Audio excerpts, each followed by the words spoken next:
누가복음 16장. 예수께서 제자들에게 말씀하셨다. 어떤 부자에게 관리인이 있었다. 관리인이 직위를 남용해서 사사로운 지출이 크게 늘고 있다는 보고가 주인에게 들어갔다.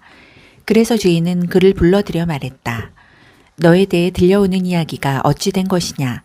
너를 해고하겠다. 내가 네 장부를 철저히 감사해 볼 것이다. 그러자 관리인은 속으로 말했다. 관리인 일을 잃었으니 이제 어쩌지? 막노종을 하자니 힘이 없고 국어를 하자니 자존심이 상하고 그렇지 좋은 수가 있다. 이렇게 하자. 그러면 내가 거리에 나앉더라도 사람들이 나를 자기 집에 들여줄 것이다. 관리인은 곧장 행동으로 옮겼다. 그는 자기 주인에게 빚진 사람들을 한 사람씩 불렀다. 처음 온 사람에게 관리인이 말했다. 내 주인에게 진 빚이 얼마요? 그가 대답했다. 올리브 기름 100통입니다. 관리인이 말했다. 지금 당장 여기 앉아서 당신 서류에 50이라고 쓰시오. 다음 사람에게 말했다. 당신은 무슨 빚을 졌소? 그가 대답했다. 밀 100부대입니다. 그가 말했다. 당신 서류를 가져다가 80이라고 쓰시오. 자, 여기에 놀라운 소식이 있다. 주인은 이 부정직한 관리인을 칭찬했다. 왜 그랬겠느냐? 그가 제 앞가림을 할 줄 알았기 때문이다. 세상 물정에 밝은 사람들이 이 점에 있어서는 법을 잘 지키는 시민들보다 영리하다. 그들은 늘 빈틈이 없고 온갖 수단을 꾀하며 수완을 발휘해서 살아남는다. 나는 너희도 그런 식으로 옳은 것을 위해 영리해지기를 바란다. 모든 역경을 생존을 위한 창조적인 자극제로 삼고 가장 본질적인 것에 너희 관심을 집중하여라.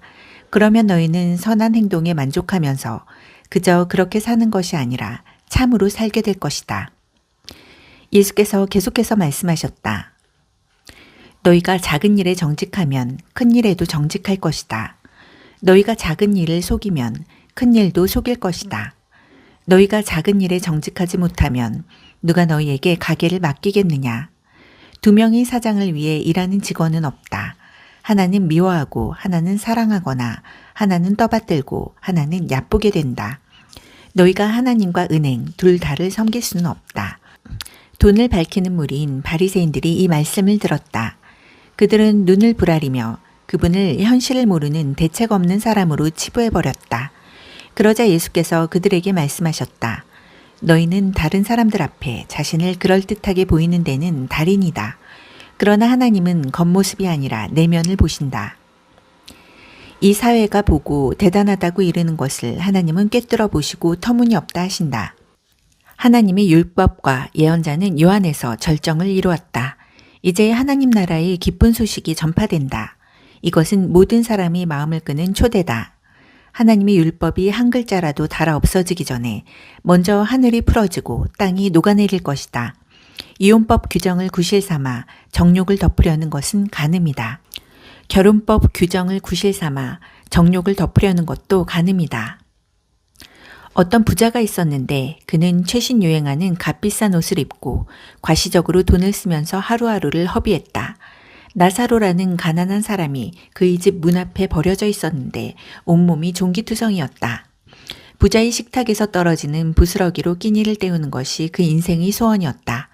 그에게 다가와서 그 몸에 난 종기를 핥는 개들이 그의 가장 가까운 친구였다. 그러다가 이 가난한 사람이 죽었고 천사들에게 이끌려 아브라함의 품에 안겼다.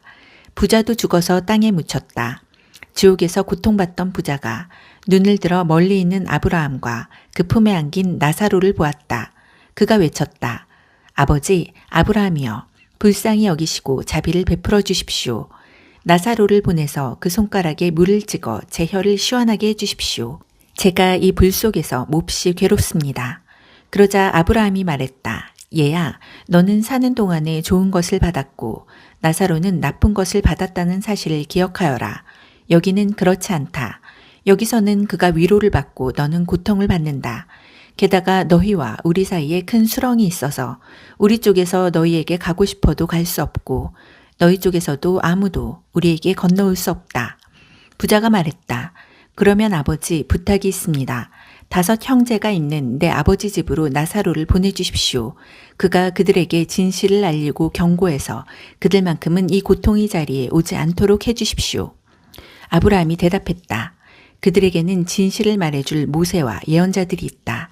그들한테 들으면 된다. 그가 말했다. 저도 압니다. 아버지 아브라함이여. 하지만 그들은 듣지 않습니다. 죽은 자들 가운데서 누군가 일어나 그들에게 간다면 그들도 자신들의 행실을 고칠 것입니다. 아브라함이 대답했다. 그들이 모세와 예언자들의 말을 듣지 않는다면 죽은 자들 가운데서 살아난 사람도 그들을 설득할 수 없을 것이다. 누가복음 17장. 예수께서 제자들에게 말씀하셨다. 힘든 시련과 유혹이 오게 마련이지만 누구든지 그것을 초래하는 자는 불행하다. 이 사랑스런 어린아이들 가운데 하나를 괴롭히느니 차라리 맷돌을 목에 두르고 깊은 바다를 헤엄치는 편이 낫다. 조심하여라. 네 친구가 잘못하는 것을 보거든 바로잡아 주어라. 그가 내 지적에 응하거든 용서하여라. 설령 너에게 하루에 7번 되풀이해서 잘못하더라도 그가 7번 미안하네. 다시는 그러지 않겠네. 하거든 용서하여라. 사도들이 주님께 다가와서 말했다. 우리에게 더 큰 믿음을 주십시오. 그러자 주님께서 말씀하셨다. 너희에게 필요한 것은 더 큰 믿음이 아니다. 더 큰 믿음도 없고 더 작은 믿음도 없다. 너희에게 나달 하나만한 믿음, 깨알 만한 믿음만 있어도 너희가 이 뽕나무더러 가서 호수에 뛰어들어라 하고 말할 수 있다. 너희가 말하면 그렇게 될 것이다. 너희 가운데 누가 종이 있는데 그 종이 밭을 갈거나 양을 치고 나서 들어왔다고 해보자. 너희라면 그의 겉옷을 받아주고 식탁을 차려주며 그에게 앉아서 먹어라 하겠느냐. 오히려 저녁을 준비하여라. 옷을 갈아입고 내가 커피를 다 마실 때까지 식탁에서 시중들어라. 그런 다음에 부엌에 가서 저녁을 먹어라 하지 않겠느냐. 종이 당연히 해야 할 일을 했다고 특별히 감사를 받더냐. 너희도 마찬가지다. 너희는 당연히 해야 할 일을 끝내고 나서 일을 마쳤습니다. 명령하신 대로 우리가 했습니다. 하고 말하여라. 예수께서 예루살렘으로 가시는 길에 마침 사마리아와 갈릴리 경계를 넘어가셨다. 예수께서 한 마을에 들어가시다가 나병 환자 10명을 만나셨다. 그들은 거리를 두고 서서 목소리를 높여 외쳤다. 주 예수여, 우리를 불쌍히 여겨 주십시오. 예수께서 그들을 유심히 보시며 말씀하셨다. 제사장들에게 가서 너희 몸을 보여라. 그들은 갔고 가는 길에 그 몸이 깨끗해졌다. 그들 가운데 한 사람이 자기가 나은 것을 알고는 하나님께 소리 높여 감사하고 영광을 돌리며 가던 길을 되돌아왔다. 어떻게 다 감사해야 할지 몰랐던 그는 예수의 발 앞에 무릎을 꿇었다. 그는 사마리아 사람이었다. 예수께서 말씀하셨다. 10사람이 낫지 않았느냐? 9사람은 어디 있느냐? 돌아와서 하나님께 영광을 돌린 사람이 이 이방인 말고는 아무도 없느냐. 예수께서 그에게 말씀하셨다. 일어나 가거라. 내 믿음이 너를 낫게 하고 너를 구원했다. 바리새인들이 하나님 나라가 언제 오는지 따져 묻자 예수께서 대답하셨다. 하나님 나라는 너희가 달력을 보고 날짜를 세고 있다고 해서 오는 것이 아니다. 누가 여기를 보아라 하거나 저기 있다 한다고 해서 오는 것도 아니다. 이유가 무엇이겠느냐? 하나님 나라는 이미 너희 가운데 있기 때문이다. 예수께서 계속해서 제자들에게 말씀하셨다. 너희가 인자의 날들 중에 단 하루라도 보고 싶어 애타게 사모할 때가 오겠으나 보지 못할 것이다. 사람들이 너희에게 저기를 보아라 하거나 여기를 보아라 할 것이다. 그런 허튼 말에 절대 속지 마라. 너희가 보러 나간다고 해서 인자가 오는 것을 볼 수 있는 것은 아니다. 인자는 올 때가 되면 온다. 번개가 한 번만 쳐도 온 하늘이 환해지지 않느냐. 인자의 날도 그럴 것이다. 그러나 먼저 인자가 많은 고난을 당하고 이 시대 사람들에게 버림받아야 한다. 인자의 때도 노아의 때와 똑같을 것이다. 노아가 방주에 오르던 그날까지도 사람들은 모두 평소처럼 지내며 시시덕거리고 즐겼다. 홍수가 나서 모든 것을 쓸어버릴 때까지 그들은 아무런 낌새도 채지 못했다. 롯의 때도 마찬가지였다. 롯이 소돔에서 나오고 화염이 폭풍처럼 쏟아져 모든 것을 바싹 태우던 그날까지도 사람들은 평소대로 시시덕거리고 즐겼다. 인자가 나타나는 때도 그처럼 갑작스럽고 전면적일 것이다. 그날이 올 때에 너희가 마당에서 일하고 있거든 무엇을 가지러 집으로 들어가지 마라. 밭에 나가 있거든 겉옷을 가지러 돌아가지 마라. 롯의 아내가 어떻게 되었는지 기억하여라. 너희가 너희 목숨을 붙잡고 매달리면 목숨을 잃겠지만 그 목숨을 놓으면 하나님의 목숨을 얻을 것이다. 그날에 두 남자가 한 배에서 고기를 잡다가 한 사람은 데려가고 다른 한 사람은 남겨질 것이다. 두 여자가 한 부엌에서 일하다가 한 사람은 데려가고 다른 한 사람은 남겨질 것이다. 제자들이 이 모든 말씀을 받아들이려는 마음에서 말했다. 주님, 어디에서 그런 일이 있겠습니까? 예수께서 그들에게 말씀하셨다. 독수리들이 맴도는 곳을 잘 보아라. 독수리들이 먼저 시체를 찾아낼 것이다. 그 일은 내 주검 주위에서 시작될 것이다. 누가복음 18장. 예수께서 그들에게 끈질기게 기도하고 절대 포기하지 말아야 할 것을 가르치려고 이야기를 들려주셨다. 예수께서 말씀하셨다. 어떤 도시에 하나님을 전혀 의식하지 않고 사람들도 안중에 없는 재판관이 있었다. 그 도시에 사는 한 과부가 계속해서 그를 찾아왔다. 내 권리가 침해받고 있으니 나를 보호해 주십시오. 재판관은 그 과부를 거들떠 보지도 않았다. 그러나 과부가 계속해서 찾아오자 재판관은 이렇게 혼잣말을 했다. 나는 하나님이 어떻게 생각하는지 전혀 관심도 없고 사람들의 생각은 더 말할 것도 없다.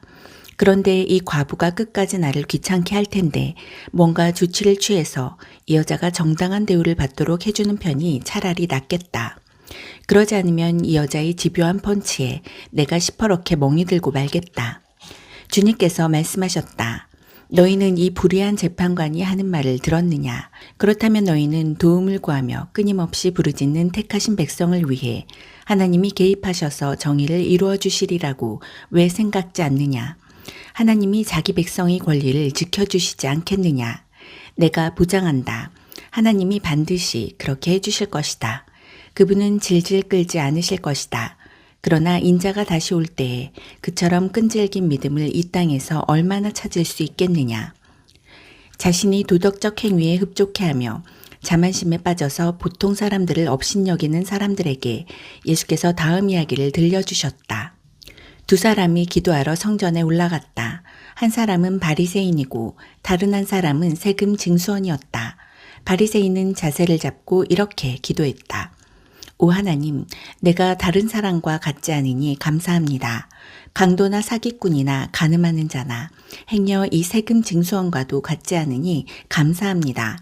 나는 일주일에 2번 금식하고 모든 수입이 11조를 드립니다. 한편 후미진 곳에 구부정하게 웅크려서 두 손으로 얼굴을 감싸고 있던 세금 징수원은 감히 고개도 들지 못한 채 말했다. 하나님, 불쌍히 여겨주십시오. 이 죄인을 용서해 주십시오. 예수께서 설명을 덧붙이셨다. 하나님과 바른 관계가 되어 집으로 돌아간 사람은 다름 아닌 세금 징수원이다. 너희가 고개를 쳐들고 거만하게 다니면 결국 코가 납작해지고 말 것이다. 그러나 너희가 자신의 모습을 있는 그대로 인정하면 너희는 자기 자신보다 큰 존재가 될 것이다.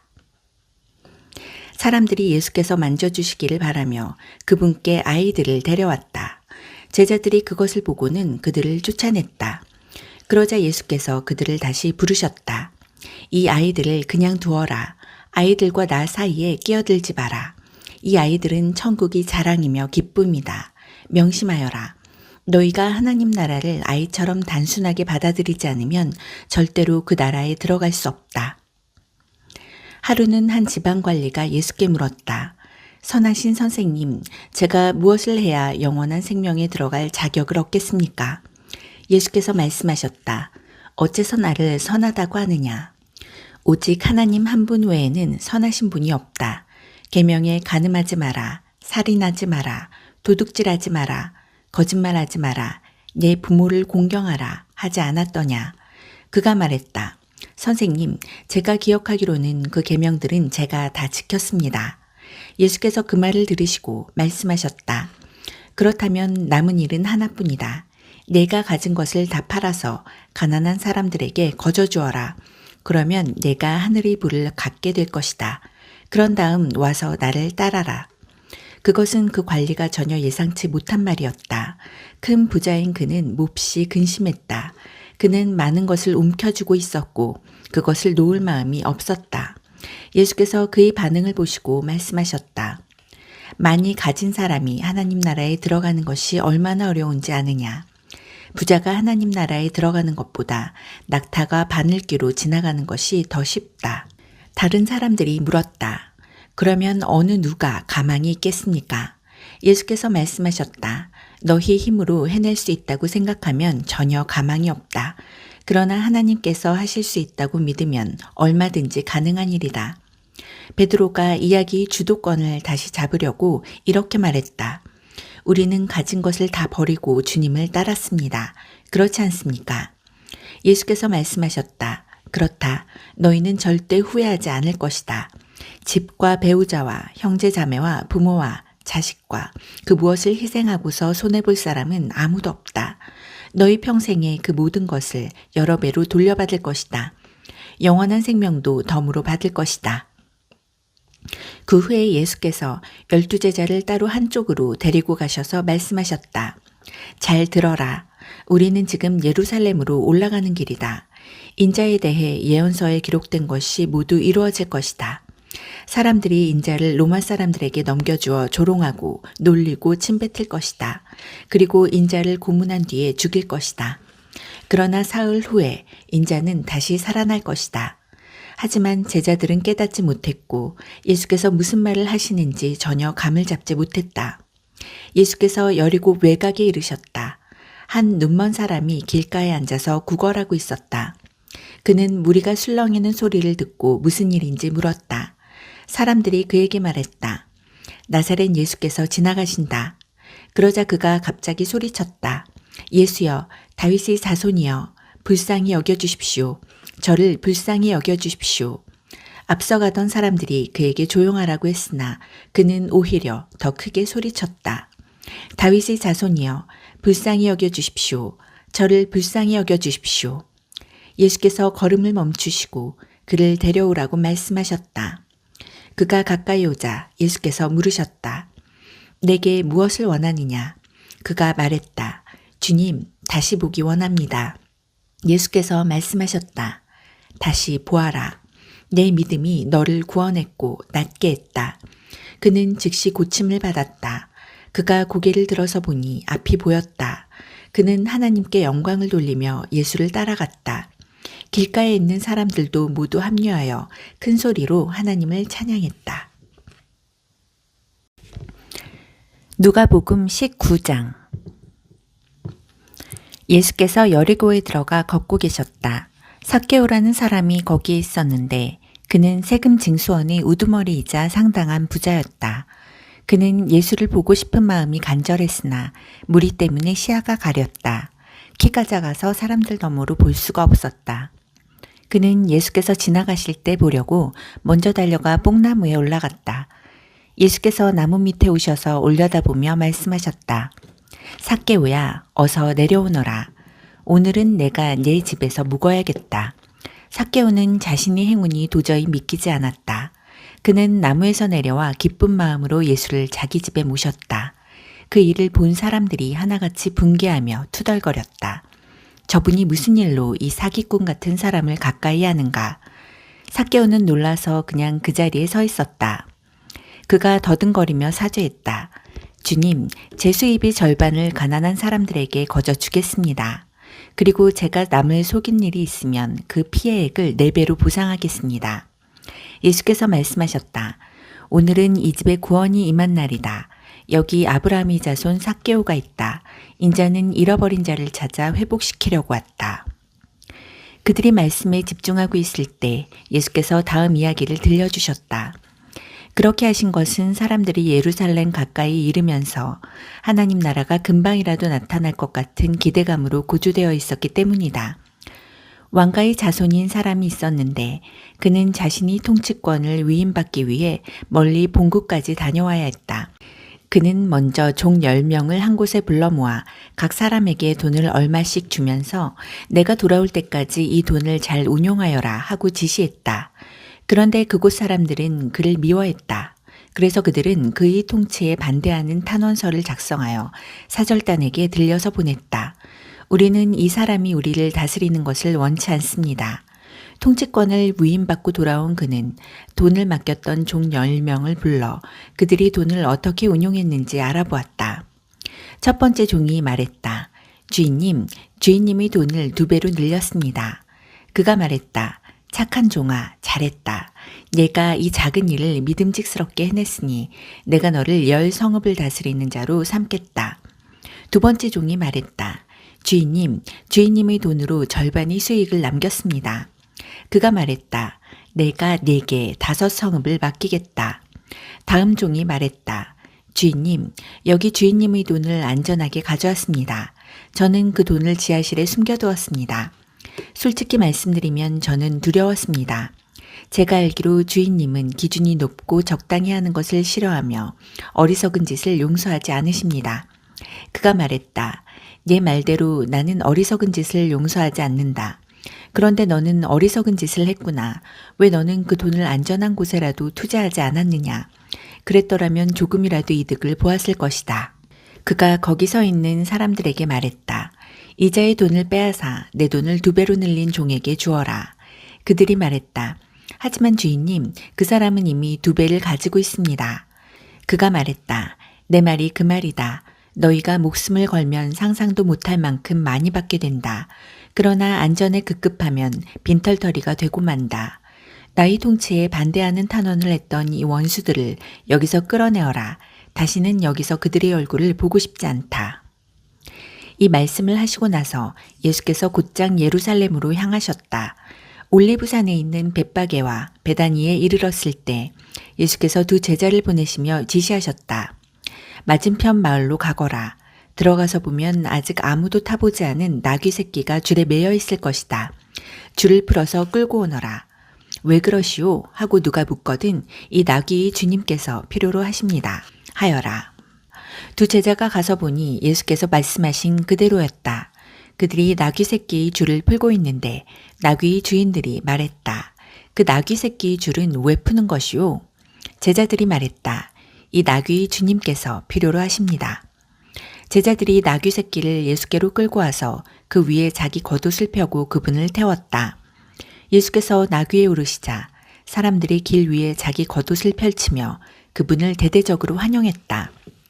올리브산이 내리막길로 접어드는 등성이에서 제자의 온 무리가 그들이 목격한 놀라운 일들로 인해 열광적으로 찬양을 터뜨렸다. 복되다. 하나님의 이름으로 오시는 왕이여. 하늘에는 모든 것이 형통, 가장 높은 곳에는 영광. 무리 가운데 몇몇 바리새인들이 예수께 말했다. 선생님, 당신이 제자들을 단속하십시오. 그러자 예수께서 말씀하셨다. 이들이 잠잠하면 돌들이 대신 소리쳐 찬양할 것이다. 도시가 눈에 들어오자 예수께서 그 도시를 보고 우셨다. 내게 유익한 모든 것을 오늘 내가 알았더라면 좋았을 텐데 그러나 이제 너무 늦었다. 앞으로 내 원수들이 포병대를 몰고 와서 너를 포위하고 사방에서 치고 들어올 것이다. 그들이 너와 내 아이들을 바닥에 메어칠 것이다. 돌 하나도 그대로 남지 않을 것이다. 이 모두가 너를 직접 찾아오신 하나님을 내가 알아보지도 않고 맞아들이지도 않았기 때문이다. 예수께서 성전에 들어가셔서 거기에 상점을 차려놓고 온갖 잡다한 것을 파는 사람들을 모두 쫓아내셨다. 예수께서 말씀하셨다. 성경에 이렇게 기록되었다. 내 집은 기도하는 집이다. 그런데 너희는 그곳을 종교시장으로 바꾸어 놓았다. 그때부터 예수께서 날마다 성전에서 가르치셨다. 대제사장과 종교학자와 백성의 지도자들은 예수를 제거할 방법을 찾으려고 혈안이 되어 있었다. 그러나 그분의 말씀을 한마디라도 놓칠세라 경청하는 백성 때문에 그들도 어찌할 수 없었다. 누가복음 20장. 하루는 예수께서 성전에서 백성을 가르치며 메시지를 선포하고 계셨다. 대제사장과 종교학자와 지도자들이 그분께 맞서며 따졌다. 당신이 신임장을 보여주시오. 누구의 권한으로 이렇게 말하고 행동하는 겁니까? 예수께서 대답하셨다. 먼저 한 가지 묻겠다. 요한의 세례에 관한 것인데 그것이 누구에게서 온 권한이냐? 하늘이냐? 사람이냐? 그들은 자기들이 공지에 물린 것을 알아차리고는 뒤로 물러나와 모여서 수근거렸다. 하늘이라고 하면 왜 요한을 믿지 않았느냐고 물을 것이고, 사람이라고 하면 요한을 하나님의 예언자로 굳게 믿고 있는 백성이 우리를 갈기갈기 찢어놓을 것이다. 그들은 이번엔 예수께 양보하기로 하고 자신들은 모른다고 말했다. 예수께서 말씀하셨다. 그렇다면 나도 너희의 물음에 대답하지 않겠다. 예수께서 백성에게 또 다른 이야기를 들려주셨다. 어떤 사람이 포도원을 세우고 그 포도원을 소작농들에게 맡기고 먼 길을 떠났다. 그는 오랜 시간 동안 떠나 있다가 때가 되자 수확하려고 소작농들에게 종을 한 사람 보냈다. 그러나 소작농들은 그 종을 마구 때려 빈손으로 돌려보냈다. 주인이 다시 한번 다른 종을 보내자 소작농들은 그 종도 멍이 들도록 때려 빈손으로 돌려보냈다. 주인이 세 번째로 종을 보내자 소작농들은 그 종을 머리부터 발끝까지 두들겨 패서 길거리에 내다버렸다. 그러자 포도원 주인이 말했다. 이렇게 해야겠다. 내 사랑하는 아들을 보내자. 저들이 내 아들만큼은 존중하겠지. 그러나 아들이 오는 것을 본 소작농들은 재빨리 머리를 맞대고 의논했다. 지금이 기회다. 이자는 상속자다. 그를 죽이고 우리가 재산을 다 차지하자. 그들은 그 아들을 죽여서 울타리 밖으로 내던졌다. 너희 생각에는 포도원 주인이 어떻게 할 것 같으냐? 맞다. 그가 와서 그들을 다 없애버릴 것이다. 그리고 포도원 관리는 다른 사람들에게 맡길 것이다. 듣고 있던 사람들이 말했다. 아닙니다. 그렇게 하면 안 됩니다. 그러나 예수께서는 물러서지 않으셨다. 그렇다면 너희는 이 말씀이 왜 기록되었다고 생각하느냐? 석공들이 내버린 돌이 이제 모퉁이 돌이 되었다. 누구든지 이 돌 위에 걸려 넘어지는 사람은 그 몸의 뼈가 다 부러질 것이요. 이 돌이 그 사람 위에 떨어지면 그는 완전히 가루가 될 것이다. 종교학자와 대제사장들은 당장 예수를 잡고 싶었으나 여론이 두려웠다. 그들은 그분의 이야기가 자기들을 두고 한 것임을 알았다. 예수를 잡을 기회를 노리던 그들은 정탐꾼들을 보내어 짐짓 정당한 질문을 던지는 사람이냐 행세하게 했다. 그들은 그분을 속여서 율법에 저촉될 만한 발언을 하게 만들 속셈이었다. 그래서 예수께 물었다. 선생님, 우리가 알기로 당신은 솔직하고 정직하게 가르치며 아무에게도 비위를 맞추지 않고 하나님의 도를 정확히 가르칩니다. 그러니 우리한테 말해 주십시오. 황제에게 세금을 내는 것이 법에 맞습니까? 맞지 않습니까? 예수께서 그들의 의도를 아시고 이렇게 말씀하셨다. 동전 하나를 내게 보여라. 여기 새겨진 얼굴이 누구 얼굴이냐? 그리고 뭐라고 써 있느냐? 황제입니다. 그들이 말했다. 예수께서 말씀하셨다. 그렇다면 황제의 것은 황제에게 주고 하나님의 것은 하나님께 드려라. 아무리 애를 써보아도 그들은 예수께 죄를 뒤집어 씌울 만한 발언을 유도해낼 수 없었다. 그분의 대답은 그들의 허를 찔렀고 그들의 말문을 막아버렸다. 부활의 가능성을 일절 부인하는 유대교 분파인 사두개파 사람 몇이 다가와서 물었다. 선생님, 모세는 기록하기를 남자가 자식 없이 아내를 두고 죽으면 그 동생이 형수와 결혼해서 자식을 낳아줄 의무가 있다고 했습니다. 한 번은 7 형제가 있었습니다. 마지가 결혼했는데 자식 없이 죽었습니다. 둘째가 형수와 결혼했으나 죽었고 셋째도 그러했습니다. 7 형제가 다 차례대로 그렇게 했으나 자식이 없었습니다. 마지막에는 여자도 죽었습니다. 그렇다면 부활 때에 그 여자는 누구의 아내가 됩니까? 7 형제가 다 그 여자와 결혼했습니다. 예수께서 말씀하셨다. 이 땅에서는 결혼이 중대한 관심사지만 저 세상에서는 그렇지 않다. 죽은 사람들이 부활에 참여하는 사람들에게 결혼은 더 이상 관심사가 못 된다. 죽음도 마찬가지다. 너희야 믿지 않겠지만 그들에게는 더 나은 관심사가 있다. 그때에는 하나님과 최고의 기쁨과 친밀감을 나눌 것이다. 모세도 불붙은 떨기나무 앞에서 부활에 관해 외치기를 아브라함이 하나님, 이삭의 하나님, 야곱의 하나님이라고 했다. 하나님은 죽은 자의 하나님이 아니라 산 자의 하나님이시다. 그분께는 모두가 살아있다. 몇몇 종교학자들이 말했다. 선생님, 훌륭한 답입니다. 한동안 아무도 그분께 묻는 사람이 없었다. 그 후에 예수께서 그들에게 물으셨다. 어째서 사람들이 메시아를 다윗의 자손이라고 하느냐? 다윗은 시편에 분명히 말했다. 하나님께서 내 주님께 말씀하셨다. 내가 내 원수들을 내 발 아래에 둘 때까지 너는 여기 내 오른편에 앉아 있어라. 다윗이 여기서 메시아를 내 주님이라고 부르는데 메시아가 어떻게 다윗의 자손이 될 수 있느냐?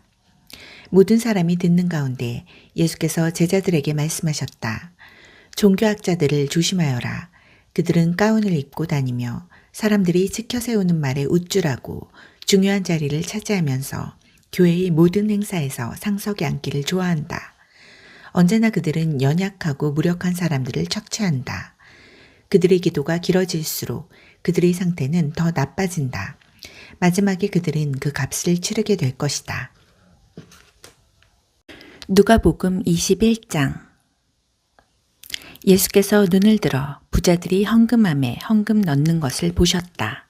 그 후에 한 가난한 과부가 동전 2개를 헌금함에 넣는 것을 보셨다. 예수께서 말씀하셨다. 과연 이 과부가 오늘 가장 많은 헌금을 드렸다.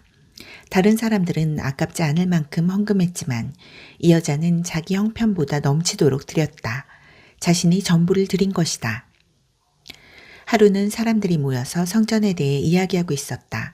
그들은 성전이 정말 아름답고 성전이 석조물과 기념 헌물들이 수려하다고 말했다. 예수께서 말씀하셨다. 너희가 그토록 감탄하는 이 모든 것, 이 성전이 돌 하나하나가 결국 잔해더미가 되고 말 것이다.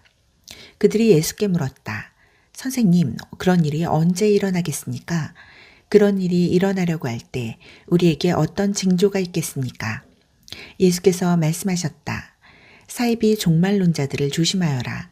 많은 지도자들이 정체를 숨기고 나타나서 내가 그다 라고 하거나 또는 종말이 가까이 왔다고 주장할 것이다. 그런 말에 절대 속지 마라. 전쟁과 폭동의 소문이 들리거든 당황하지 말고 침착하여라. 그것은 역사에 늘 반복되는 일일 뿐 아직 종말의 징조는 아니다. 예수께서 계속 말씀하셨다. 나라와 나라가 싸우고 통치자와 통치자가 싸우는 일이 계속될 것이다. 곳곳마다 큰 지진이 있을 것이다. 기근도 있을 것이다. 너희는 이따금 하늘이 무너지는 것 같을 것이다. 그러나 이런 일이 일어나기 전에 사람들이 너희를 체포하고 박해하며 법정과 감옥으로 끌고 갈 것이다. 세상이 살벌해져서 내 이름을 전한다는 이유로 모두가 너희를 물어뜯을 것이다. 너희는 결국 증인석에 서서 증언을 하도록 요구받을 것이다. 너희는 그 일로 걱정하지 않겠다고 지금 결심하여라. 내가 너희에게 말과 지혜를 줄 것이니 너희를 고소하는 자들 모두가 맞서도 너희 말을 이기지 못할 것이다. 심지어 부모와 형제와 친척과 친구들마저 너희를 넘겨줄 것이다. 너희 가운데 일부는 죽임을 당할 것이다. 나 때문에 너희를 미워할 사람이 누구인지 아무도 모른다. 그렇더라도 너희 몸과 영혼의 사소한 모든 것까지 심지어 너희 머리카락까지도 내가 보살핀다. 너희는 아무것도 잃지 않을 것이다. 그대로 견뎌라. 그것이 너희가 해야 할 일이다. 끝까지 견뎌라. 그러면 너희는 절대 후회하지 않을 것이고 결국 구원을 받을 것이다. 군대가 예루살렘을 둘러 진칠 것을 보거든 너희는 예루살렘의 멸망이 가까운 줄 알아라. 그때 너희가 유대에 살고 있거든 산으로 달아나거라. 도시에 있거든 빨리 빠져나가거라. 밭에 나가 있거든 겉옷을 가지러 집으로 가지 마라. 그날은 징벌의 날이다. 그날에 대해 기록된 것이 다 이루어질 것이다. 특히 임신부와 젖먹이는 어머니들이 힘들 것이다. 끔찍한 고통, 맹렬한 진노다. 사람 목숨이 파리 목숨이 될 것이다. 사람들이 감옥으로 끌려갈 것이다. 나라들이 그 맡은 일을 끝내기까지 예루살렘은 이방인들이 발에 짓밟힐 것이다. 마치 지옥이 온통 풀려난 것처럼 보일 것이다. 해와 달과 별과 땅과 바다가 요란하여 온 세상 모든 사람이 공포에 질릴 것이다. 파멸의 위협 앞에서 사람들이 숨이 막히고 권력자들은 두려워 떨 것이다. 그때에야 사람들이 인자가 성대하게 환영받으며 오는 모습을 보게 될 것이다. 영광스러운 환영일 것이다. 이 모든 일이 벌어지기 시작하거든 일어서거라. 고개를 들고 당당히 서거라. 구원이 가까이 온 것이다. 예수께서 이야기를 들려주셨다. 무화과 나무를 보아라. 다른 나무도 다 마찬가지다. 잎이 나기 시작하면 너희는 한 번만 보아도 여름이 가까이 다가온 줄 안다. 이 일도 마찬가지다. 이런 일이 일어나는 것을 보거든 하나님 나라가 가까이 온 줄 알아라. 이것은 가볍게 여길 일이 아니다. 내가 지금 하는 말은 어느 훗날의 세대에게만 주는 말이 아니라 이 세대에게도 주는 말이다. 이 일들은 반드시 이루어진다. 하늘과 땅은 닳아 없어져도 내 말은 닳아 없어지지 않을 것이다. 너희는 조심하여라. 너희 예민한 기대감이 파티와 음주와 쇼핑 때문에 무뎌지지 않게 하여라. 그렇지 않으면 그날이 불시에 너희를 덮치고 덫과 같이 갑자기 너희를 잡을 것이다. 그날은 모든 곳에서 모든 사람에게 동시에 임할 것이다. 그러니 너희는 무엇을 하든 방심하지 마라. 닥쳐올 모든 일을 끝까지 견뎌내고 마침내 인자 앞에 설 힘과 분별력을 얻도록 끊임없이 기도하여라. 예수께서는 낮이면 성전에서 가르치시고 밤이면 나가서 올리브산에서 지내셨다. 모든 백성이 새벽같이 일어나 성전으로 가서 그분의 말씀을 들었다. 누가복음 22장. 유월절이라고 하는 무교절이 다가왔다. 대제사장과 종교학자들은 예수를 없앨 방도를 찾고 있었으나 백성이 두려운 나머지 자신들의 행동을 숨길 방법도 함께 찾고 있었다. 그때의 사탄이 12제자 가운데 하나인 가룟 유다에게 들어갔다. 그는 다른 제자들을 떠나 대제사장들과 성전 경비대에게 가서 예수를 넘길 방법을 함께 의논했다. 그들은 자신들의 행운이 믿기지 않았고 그에게 두둑이 보상하기로 약속했다. 유다는 그들과 약속을 하고서 그때부터 무리의 눈을 피해 예수를 넘길 방도를 찾기 시작했다. 유월절 양을 잡는 무교절이 되었다. 예수께서 베드로와 요한을 보내며 말씀하셨다. 가서 우리가 함께 먹을 수 있도록 유월절을 준비하여라. 그들이 말했다. 우리가 어디에다 준비하기 원하십니까? 예수께서 말씀하셨다. 시내로 들어가면서 주의하여 잘 보아라. 그러면 물 한 동이를 지고 가는 사람을 만날 것이다. 그를 따라 집으로 가서 집 주인에게 선생님께서 제자들과 함께 유월절 식사를 할 방이 어디 있느냐고 물어보십니다. 하고 말하여라. 그가 너희에게 이미 청소를 마친 넓은 다락방을 보여줄 것이다. 거기서 식사를 준비하여라. 제자들이 가보니 모든 것이 예수께서 말씀하신 그대로였다. 그들은 유월절 식사를 준비했다. 시간이 되자 예수께서 자리에 앉으시고 모든 사도가 함께 앉았다. 예수께서 말씀하셨다. 내가 고난의 때에 들어가기 전에 너희와 이 유월절 식사를 함께 하기를 얼마나 기다렸는지 너희는 모를 것이다. 우리가 하나님 나라에서 다 함께 먹기까지는 이것이 내가 먹는 마지막 유월절 식사다. 예수께서 잔을 들어 축복하시고 말씀하셨다. 이 잔을 받아 돌아가면서 나누어 마셔라. 하나님 나라가 올 때까지 내가 다시는 포도주를 마시지 않을 것이다. 예수께서 빵을 들어 축복하시고 떼어서 그들에게 주시며 말씀하셨다. 이 빵은 너희를 위해 주는 내 몸이다. 나를 기념하여 이 빵을 먹어라. 저녁 식사 후에 예수께서 잔을 가지고 똑같이 하시며 말씀하셨다. 이 잔은 너희를 위해 붓는 내 피로 쓴 새 언약이다. 나를 배반할 사람의 손이 지금 이 식탁 위에 있는 것을 너희는 아느냐. 인자는 이미 정해진 길을 가는 것이니 이것이 전혀 뜻밖의 일은 아니다. 그러나 인자를 배반하여 넘겨줄 그 사람에게는 오늘이 파멸의 날이다. 그들은 그런 일을 할 자가 누구인지 궁금해서 서로 의심하며 묻기 시작했다. 제자들이 자기들 가운데 누가 가장 크게 될지를 두고 말다툼을 벌였다. 그러자 예수께서 개입하셨다. 왕들은 위세 부리기를 좋아하고 권세 가진 사람들은 거창한 호칭 달기를 좋아한다. 너희는 그래서는 안 된다. 너희 가운데 선배는 후배처럼 되고 지도자는 종의 역할을 맡아라. 저녁 식사를 하는 사람과 시중 드는 사람 가운데 너희는 어느 쪽이 되고 싶으냐? 너희라면 시중 받으면서 식사를 하고 싶지 않겠느냐? 그러나 나는 너희 가운데서 섬기는 자리에 있었다. 너희는 크고 작은 시련 중에도 끝까지 나에게 충실했다. 이제 나는 내 아버지께서 내게 주신 왕의 권세를 너희에게 준다.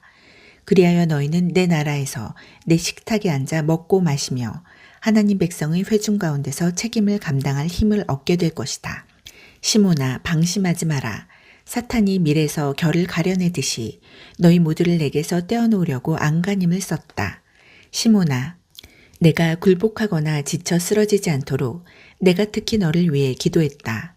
내가 시험의 시기를 다 통과하거든 내 동료들이 새 출발을 할 수 있도록 도와주어라. 베드로가 말했다.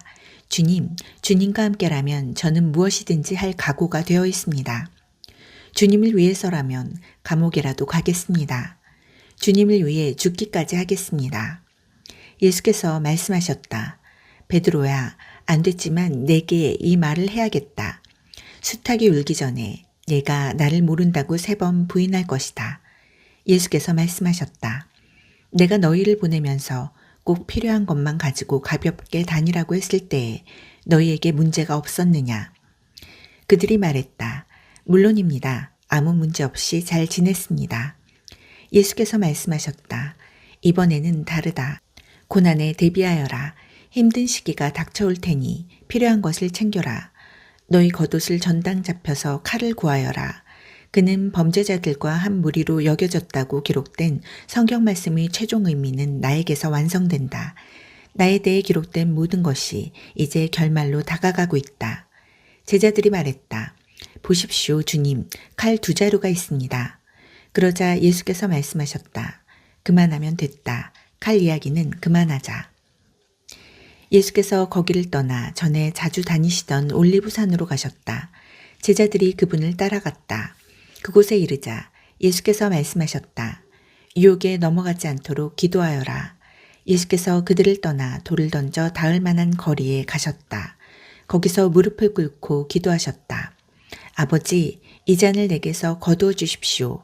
그러나 내가 원하는 대로 하지 마시고 아버지께서 원하시는 대로 행하십시오. 아버지께서 원하시는 것이 무엇입니까? 그때 하늘에서 천사가 나타나 그분 곁에 서서 힘을 북돋아 주었다. 예수께서 계속해서 더욱 간절히 기도하셨다. 예수의 얼굴에서 쏟아지는 땀방울이 마치 핏방울 같았다. 예수께서 기도를 마치고 일어나셔서 제자들에게 돌아와 보니 그들이 슬픔에 잠겨 잠들어 있었다. 예수께서 말씀하셨다. 너희가 무슨 일로 자고 있느냐? 일어나거라. 유혹에 넘어가지 않도록 기도하여라. 예수께서 그 말씀을 하시자마자 한 무리가 12제자 가운데 하나인 유다를 앞세우고 나타났다. 유다가 예수께 입 맞추려고 곧장 그분께 다가왔다. 예수께서 말씀하셨다. 유다야, 내가 입맞춤으로 인자를 팔려고 하느냐? 예수와 함께 있던 이들이 사태를 보고 말했다. 주님, 우리가 싸울까요? 그들 가운데 한 사람이 대제사장이 종에게 칼을 휘둘러 그의 오른쪽 귀를 잘라버렸다. 예수께서 말씀하셨다. 그냥 두어라. 그러고는 종의 귀를 만져 낫게 해주셨다. 예수께서 거기에 온 사람들, 곧 대제사장과 성정 경비대와 종교 지도자들에게 말씀하셨다. 내가 위험한 범죄자라도 되는 것처럼 칼과 몽둥이로 내게 덤벼들다니 이게 무슨 짓이냐. 내가 날마다 성전에서 너희와 함께 있었지만 너희는 내게 손 하나 대지 않았다. 그러나 이제 너희 뜻대로 하여라. 지금은 어두운 밤이요. 어두운 시간이다. 그들이 예수를 체포해서 대제사장의 집으로 끌고 갔다. 베드로는 안전한 거리를 두고 뒤따라갔다. 사람들이 안뜰 한가운데서 불을 피우고 둘러앉아 불을 쬐고 있었다. 불가에 앉아있던 여종 하나가 베드로를 알아보았다. 그리고 다시 유심히 보더니 말했다. 이 사람도 저자와 함께 있었어요. 베드로가 부인했다. 여자여, 나는 그를 알지도 못하오. 조금 있다가 다른 사람이 베드로를 알아보고 말했다. 너도 저들과 한패다. 그러나 베드로는 잡아댔다. 이 사람아, 나는 아니라고. 1시간쯤 후에 또 다른 사람이 아주 단호하게 말했다. 이 사람은 저자와 함께 있었던 것이 틀림없소. 갈릴리 사람이라는 표시가 이 사람이 온몸에 새겨져 있소. 베드로가 말했다. 이보시오, 나는 당신이 무슨 말을 하는지 모르겠소. 바로 그때 베드로가 마지막 말을 끝마치기 전에 수탉이 울었다. 그때 주님께서 고개를 돌려 베드로를 바라보셨다. 베드로는 수탉이 울기 전에 네가 나를 3번 부인할 것이다 라고 하신 주님의 말씀이 생각났다. 그는 밖으로 나가서 하염없이 흐느껴 울고 또 울었다. 예수를 맡은 자들이 그분을 마구 때리며 조롱하기 시작했다. 그들은 예수께 눈가리개를 씌우고 놀렸다. 이번에 너를 친 사람이 누구냐? 그들은 그분을 가지고 신나게 놀았다. 아침이 되자 백성이 종교 지도자와 대제사장과 종교학자들이 다 모여서 예수를 최고의회 앞으로 끌고 갔다. 그들이 말했다. 얘가 메시아냐? 예수께서 대답하셨다. 내가 그렇다고 해도 너희는 나를 믿지 않을 것이다. 내가 너희 질문이 무슨 뜻이냐고 물어도 너희는 대답하지 않을 것이다. 내가 할 말은 이것이다. 이제 후로는 인자가 하나님의 오른편 권능의 자리에 앉게 될 것이다. 그들이 일제히 말했다. 그러면 얘가 하나님의 아들이라고 한 주장을 스스로 인정하는 것이냐? 그 말을 계속하는 사람은 너희다. 예수께서 말씀하셨다. 그러자 그들이 마음을 정했다. 우리에게 무슨 증거가 더 필요하겠소? 우리가 들은 것처럼 이 자는 자기 입으로 하나님의 아들이라고 말한 것이나 다름없소. 누가복음 23장. 그 후에 그들 모두가 예수를 빌라도에게 끌고 가서 고발하기 시작했다. 그들은 말했다. 우리가 보니 이 사람은 우리 법과 질서를 허물고 황제께 세금 바치는 것을 방해하고 스스로 메시아 왕이라고 말했습니다.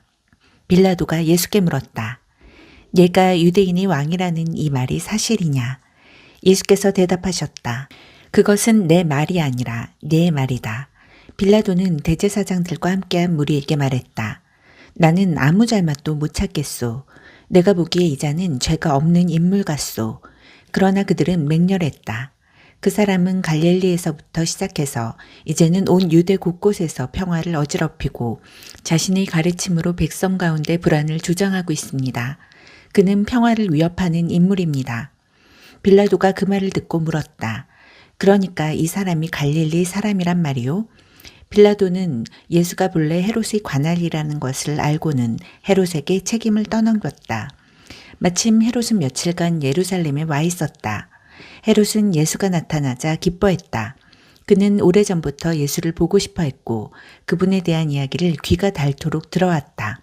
그는 예수가 무슨 대단한 일을 행하는 것을 보고 싶어 했다. 헤롯은 예수께 질문을 퍼부었으나 예수께서는 대답이 없으셨다. 한마디도 하지 않으셨다. 그러나 대제사장과 종교학자들은 곁에 서서 저마다 한마디씩 신랄하고 격한 소리로 그분을 고발했다. 헤롯은 크게 기분이 상해 예수를 자극했다. 헤롯의 병사들도 합세해서 조롱하고 비아냥거렸다. 그러고는 공들여 만든 왕의 복장을 그분께 입혀서 빌라도에게 돌려보냈다.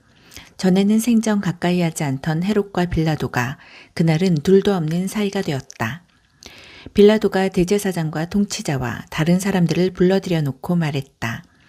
여러분은 이 사람이 평화를 어지럽힌다고 해서 나에게 데려왔소.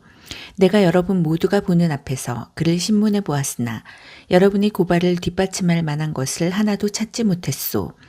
헤롯 왕도 혐의를 찾지 못해 이렇게 무혐의로 돌려보냈소. 이 사람은 죽을 만한 일은 고사하고 아무 잘못도 없는 것이 분명하오. 그러니 조심하라고 경고해서 이 사람을 풀어주겠소. 그러자 무리가 격해졌다. 그 자를 죽이시오. 우리에게 바라바를 주시오. 바라바는 그 도시에서 폭동을 일으키고 살인을 저지른 죄로 감옥에 갇혀 있었다. 그럼에도 빌라도는 예수를 놓아주고 싶어서 다시 분명히 말했다. 그러나 그들은 계속 소리쳤다. 십자가에 못 박으시오. 그 자를 십자가에 못 박으시오. 빌라도가 3번째로 나섰다. 그러나 무슨 죄목 때문이오? 나는 이 사람한테서 죽일 만한 죄를 찾지 못했소. 조심하라고 경고해서 이 사람을 풀어주겠소. 그러나 무리는 고함을 치면서 예수를 십자가에 못 박으라고 막무가내로 우겼다. 결국 그들의 고함 소리가 빌라도의 말문을 막았다. 빌라도는 잠자코 그들의 뜻을 들어주었다. 그는 폭동과 살인죄로 감옥에 갇혀있던 사람을 풀어주고 예수를 그들에게 넘겨주어 그들이 원하는 대로 하게 했다. 그들이 예수를 끌고 가다가 마침 시골에서 올라오던 구레네 사람 시몬에게 십자가를 지워 예수의 뒤를 따르게 했다. 큰 무리가 뒤를 따랐고 여자들도 함께 따라가면서 슬피 울었다.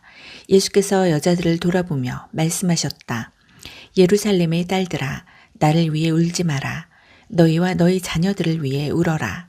사람들이 이렇게 말할 날이 올 것이다. 임신하지 못하는 여자는 복되다. 아이를 낳아보지 못한 태는 복되다. 젖을 먹인 적 없는 가슴은 복되다. 그때 사람들이 산에다 대고 우리 위로 무너져 내려라 하고 언덕에다 대고 우리를 덮어버려라 하고 외칠 것이다. 사람들이 살아있는 푸른 나무에도 그렇게 하는데 말라버린 나무에는 어떻게 할지 상상이 되느냐. 다른 죄수 두 사람도 사형을 받으러 예수와 함께 끌려갔다. 해골 언덕이라는 곳에 이르러 그들이 예수를 십자가에 못 박았다. 두 죄수도 하나는 그분 오른쪽에 다른 하나는 왼쪽에 못 박았다. 예수께서 기도하셨다. 아버지, 이 사람들을 용서해 주십시오. 이 사람들은 자기들이 무슨 일을 하는지 모릅니다. 그들은 주사위를 던져 예수의 옷을 나눠 가졌다. 사람들이 거기 서서 예수를 구경했고 주모자들도 비웃으며 말했다. 저가 다른 사람들은 구원했는데 자기 자신도 구원하는지 보자. 하나님의 메시아라고? 선택받은 자라고? 아하. 병사들도 다가와 예수를 조롱하고 비웃었다. 그들은 신 포도주로 그분께 건배를 제안했다. 유대인이 왕이여, 너나 구원해 보아라. 예수의 머리 위에는 이 사람은 유대인이 왕이라고 쓴 팻말이 붙어 있었다. 함께 달린 죄수 가운데 한 사람도 그분을 저주했다. 너는 대단한 메시아가 아니냐? 너를 구원해 보아라. 우리를 구원해 보라고. 그러나 다른 죄수가 그의 말을 막았다. 너는 하나님이 두렵지도 않느냐? 이분은 너와 똑같은 일을 당하고 있다. 우리야 처벌받는 것이 마땅하지만 이분은 그렇지 않다. 이분은 이런 처벌을 받을 만한 일을 하신 적이 없다. 그러고 나서 그가 말했다. 예수님, 당신이 나라에 들어가실 때 저를 기억해 주십시오. 예수께서 말씀하셨다. 걱정하지 마라. 내가 그렇게 하겠다. 오늘 네가 나와 함께 낙원에 있을 것이다. 어느덧 정오가 되었다. 온 땅이 어두워졌고 그 어둠은 이후 3시간 동안 계속되었다. 칠흑 같은 어둠이었다. 성전이 휘장 한가운데가 찢어졌다. 예수께서 큰 소리로 부르짖으셨다. 아버지, 내 생명을 아버지 손에 맡깁니다. 그 말을 하시고 예수께서 숨을 거두셨다. 그 자리에 있던 지휘관이 일어난 일을 보고 하나님께 영광을 돌렸다. 이 사람은 죄 없는 사람이었다. 선하고 죄 없는 사람이었다. 그 광경을 구경하려고 모인 사람들도 실제로 일어난 일을 보고는 모두 비탄에 잠긴 채 집으로 돌아갔다. 예수를 잘 아는 사람들과 갈릴리에서부터 그분을 따라온 여자들은 숙연한 마음으로 멀찍이 서서 지켜보았다. 유대 최고의회 의원으로 요셉이라는 사람이 있었는데 그는 마음이 선하고 성품이 어진 사람이었다. 그는 의회의 계획과 행동에 찬성하지 않았다. 유대인 동네 아리마대가 고향인 그는 하나님 나라를 간절히 기다리며 살아온 사람이었다. 그가 빌라도에게 가서 예수의 시신을 거두게 해달라고 청했다. 요셉은 그분을 십자가에서 내려 세마포 수위에 싸서 아직 아무도 사용한 적이 없는 바위를 깎아서 만든 무덤에 그분을 모셔두었다. 그날은 안식일 전날이었고 안식일이 막 시작될 무렵이었다. 갈릴리에서부터 예수를 늘 따라다닌 여자들이 뒤따라가서 예수의 시신을 모셔둔 무덤을 보았다. 그러고는 돌아가서 장례용 향료와 향유를 준비했다. 그들은 계명대로 안식일에 조용히 쉬었다. 누가복음 24장. 일요일 새벽에 여자들은 미리 준비해두었던 장례용 향료를 가지고 무덤으로 갔다. 그들은 무덤 입구를 막은 돌이 옮겨져 있는 것을 발견하고 안으로 들어갔다. 그런데 안에 들어가 보니 주 예수의 시신이 보이지 않았다. 그들은 어찌된 영문인지 몰라 당황했다. 그때 온몸에 광채가 나는 두 사람이 갑자기 나타나 그들 곁에 섰다. 여자들은 두려워서 엎드려 경배했다. 그들이 말했다. 어째서 너희는 살아계신 분을 무덤에서 찾고 있느냐? 그분은 여기 계시지 않고 다시 살아나셨다. 너희가 갈릴리에 있을 때에 그분께서 자기가 죄인들에게 넘겨져 십자가에서 죽임을 당하고 사흘 후에 살아나야 한다고 말씀하신 것을 기억하느냐? 그때서야 여자들은 예수의 말씀이 생각났다. 그들은 무덤에서 돌아와 이 모든 소식을 11제자와 나머지 사람들에게 전했다. 막달라 마리아와 요한나와 야고보의 어머니 마리아와 함께 있던 다른 여자들이 사도들에게 계속 이야기했으나 사도들은 그들의 말을 한마디도 믿지 않았다. 그들은 여자들이 지어낸 말이라고 생각했다. 그러나 베드로는 벌떡 일어나 무덤으로 달려갔다. 그가 몸을 구부려 안을 들여다보니 보이는 것이라고는 수위가 전부였다. 그는 이상하게 여겨 고개를 저으며 돌아갔다. 바로 그날에 그들 가운데 두 사람이 예루살렘에서 11km쯤 떨어진 엠마오라는 마을로 걸어가고 있었다. 그들은 그동안 일어난 모든 일을 되돌아보며 깊은 대화를 나누고 있었다. 그들이 한참 묻고 말하는 중에 예수께서 다가오셔서 그들과 함께 걸으셨다. 그러나 그들은 그분이 누구신지 알아보지 못했다. 예수께서 물으셨다. 당신들은 길을 가면서 무슨 이야기를 그토록 열심히 합니까? 그들은 가장 친한 벗을 잃은 듯한 침통한 얼굴로 그 자리에 멈춰섰다. 그 중에 글로바라는 사람이 말했다. 지난 며칠 동안 있었던 일을 예루살렘에서 당신 혼자만 모른단 말입니까? 예수께서 말씀하셨다. 무슨 일이 있었습니까? 그들이 말했다. 나사렛 예수께 일어난 일입니다. 그분은 하시는 일과 말에 능력이 있고 하나님과 온 백성에게 축복받은 하나님의 사람이자 예언자셨지요. 그런데 대제사장과 지도자들이 그분을 넘겨주어서 사형 선고를 받게 하고 십자가에 못 박았습니다. 우리는 그분이야말로 이스라엘을 구원하실 분이라는 희망을 품고 있었습니다. 그 일이 있은 지 벌써 사흘째입니다. 그런데 지금 우리 가운데 몇몇 여자들이 우리를 완전히 혼란에 빠뜨렸습니다. 오늘 아침 일찍 그들이 무덤에 갔는데 그분의 시신을 찾을 수 없었다고 합니다. 그들이 돌아와서 하는 말이 자기들이 천사들의 환상을 보았는데 천사들이 예수께서 살아계시다고 했다는 겁니다. 우리 친구들 가운데 몇 사람이 무덤에 가서 확인해 보니 여자들 말대로 무덤이 비어 있었지만 예수를 보지는 못했습니다. 그러자 예수께서 말씀하셨다. 당신들은 머리가 둔하고 마음이 무딘 사람들이군요. 어째서 당신들은 예언자들이 말한 모든 것을 단순히 믿지 못합니까? 당신들은 이런 일이 일어나야 한다는 것과 메시아가 고난을 겪고서 자기 영광에 들어가야 한다는 것을 알지 못합니까? 그러고 나서 예수께서는 모세의 책들로 시작해 예언서를 전부 살피시면서 자신을 언급한 성경 구절들을 모두 짚어주셨다. 그들은 자신들이 가려던 마을 어귀에 도착했다. 예수께서 계속 가시려는 듯 하자 그들이 간청했다. 우리와 머물며 함께 저녁을 드십시오.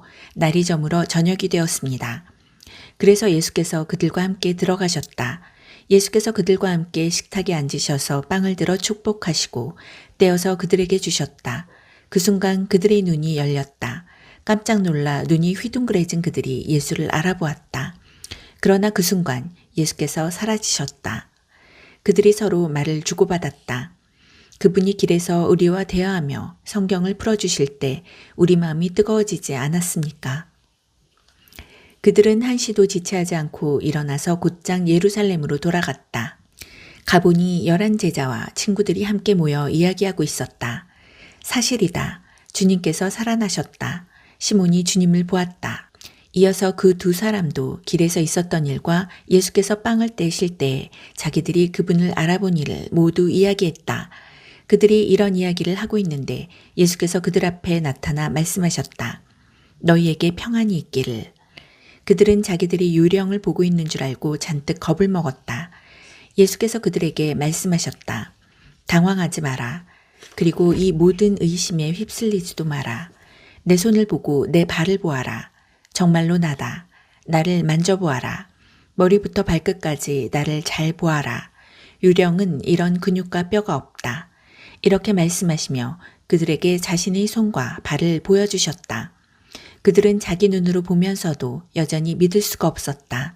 너무 좋아서 믿기지 않았다. 예수께서 물으셨다. 여기에 먹을 것이 좀 있느냐? 그들은 요리해 둔 생선 한 토막을 그분께 드렸다. 예수께서는 그것을 받아 그들이 보는 앞에서 드셨다. 예수께서 말씀하셨다. 내가 너희와 함께 있을 때에 나에 대해 기록한 모세의 율법과 예언서와 시편의 모든 것이 이루어져야 한다고 말했다. 예수께서는 계속해서 그들이 하나님의 말씀을 깨닫도록 이해력을 넓혀주시고 성경을 어떻게 읽어야 하는지 설명해 주셨다. 그분께서 말씀하셨다. 너희가 아는 것처럼 이렇게 기록되어 있다. 메시아가 고난을 겪고 사흘째 되는 날에 죽은 자들 가운데서 살아나며 죄 용서를 통한 전적인 삶의 변화가 이곳 예루살렘에서부터 시작해 모든 민족에게까지 그분의 이름으로 선포될 것이다. 너희는 그것을 보고 들은 첫 증인들이다. 이제 이 다음부터가 매우 중요하다.